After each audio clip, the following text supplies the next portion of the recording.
Unlisted share वो होते हैं जो स्टॉक मार्केट NSE BSE पे लिस्टेड नहीं है, अभी उनका IPO नहीं आया। उससे पहले अगर आप खरीदना चाहते हैं तो आप अनलिस्टेड मार्केट से उसको खरीद सकते हैं। इसके एडवांटेजेस क्या हैं, डिसएडवांटेजेस क्या है, इसको कैसे सेल करें, कितना टैक्स लगता है इस पे बेचने पे, क्या अनलिस्टेड मार्केट से अगर हम कोई शेयर खरीदते हैं तो क्या बेनिफिट होगा, तो पूरी जानकारी मिलेगी दोस्तों आपको इस वीडियो के अंदर। तो चलिए शुरू करते हैं। दोस्तों, सोशल मीडिया प्लेटफॉर्म पे बाढ़ आई हुई है। हर कोई एक प्लेटफॉर्म को प्रमोट कर रहा है कि यहाँ से आप अनलिस्टेड शेयर खरीद सकते हो। NSE हो गया, ओयो हो गया, बहुत सारे और शेयर्स हैं जो आप खरीद सकते हो जिनके अभी IPO नहीं आए। लेकिन क्या आप जानते हैं अनलिस्टेड शेयर की रियलिटी क्या है? और अगर आपने किसी प्लेटफॉर्म पे अकाउंट खुलवा लिया तो आपको वंस इन अ वीक एक कॉल आ जाएगा कि ये वाला अनलिस्टेड शेयर लिस्टेड है, ये वाला अनलिस्टेड शेयर अवेलेबल है, क्या आप परचेज करना चाहते हो उसको।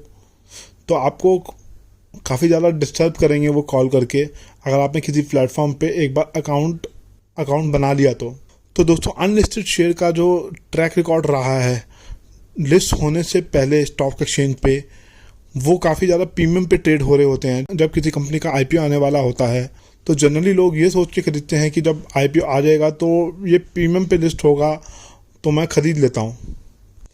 अनलिस्टेड मार्केट में जो प्राइस चल रहा है वहाँ से मैं ख़रीद लेता हूँ, मुझे काफ़ी ज़्यादा मुनाफा हो जाएगा। क्योंकि जब IPO आता है तो काफ़ी गुना ओवर सब्सक्राइब होता है, तो अलॉटमेंट के चांसेस कम होते हैं रिटेल कैटेगरी में कि अलॉटमेंट आसानी से मिल जाए। लेकिन अनलिस्टेड मार्केट में आप अनलिमिटेड शेयर खरीद सकते हो।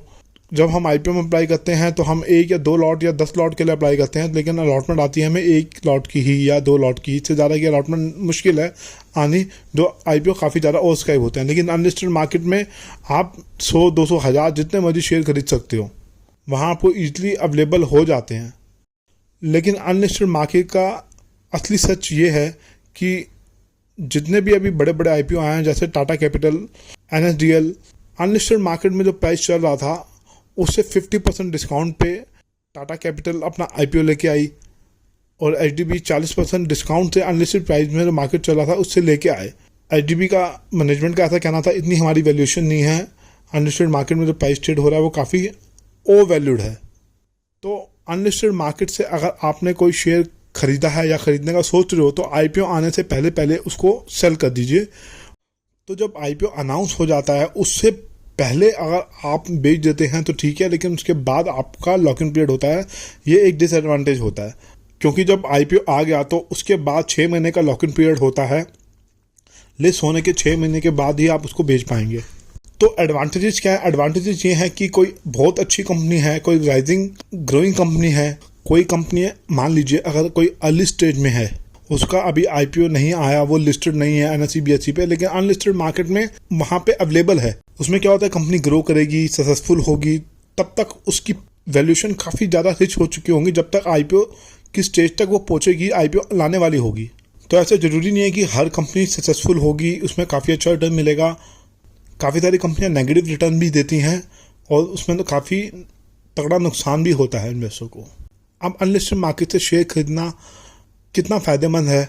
तो एक डिसएडवांटेज है अनलिस्टेड मार्केट से शेयर खरीदने की कि एक तो लिक्विडिटी कम होती है, ईजिली आप सेल नहीं कर पाएंगे, जल्दी आपका शेयर बिक नहीं पाएगा। जैसे आप सेकेंडरी मार्केट में कभी भी शेयर बेच देते हैं ना, जैसे हमने आज खरीदा और 3 दिन बाद उसकी डिलीवरी आ गई डीमैट अकाउंट में, उसके बाद हम उसको कभी भी बेच सकते हैं।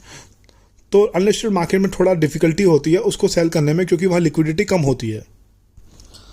तो अनलिस्टेड मार्केट से अगर आप कोई शेयर खरीदते हैं, अनलिस्टेड शेयर खरीदते हैं, तो उसका अगर डिविडेंड अनाउंस होता है, बोनस अनाउंस होता है, स्टॉक स्प्लिट अनाउंस होता है, वो सारे बेनिफिट आपको मिलेंगे ही मिलेंगे। आपको डिविडेंड जो है आपके बैंक अकाउंट में क्रेडिट हो जाएगा। अब टैक्स की बात करें, अनलिस्टेड शेयर में कितना टैक्स लगता है? अगर आप उसको 24 महीने से पहले यानी कि 2 साल से पहले बेच देते हैं तो वो शॉर्ट टर्म कैपिटल गेन में आएगा, और जो शॉर्ट टर्म कैपिटल गेन का टैक्स स्लैब है इनकम टैक्स का, उसके हिसाब से, रेट के हिसाब से ही टैक्स चार्ज होगा।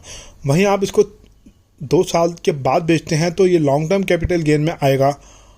तो long term capital gain tax 12.5% है, तो उसके हिसाब से टैक्स चार्ज होगा अनलिस्टेड शेयर पे।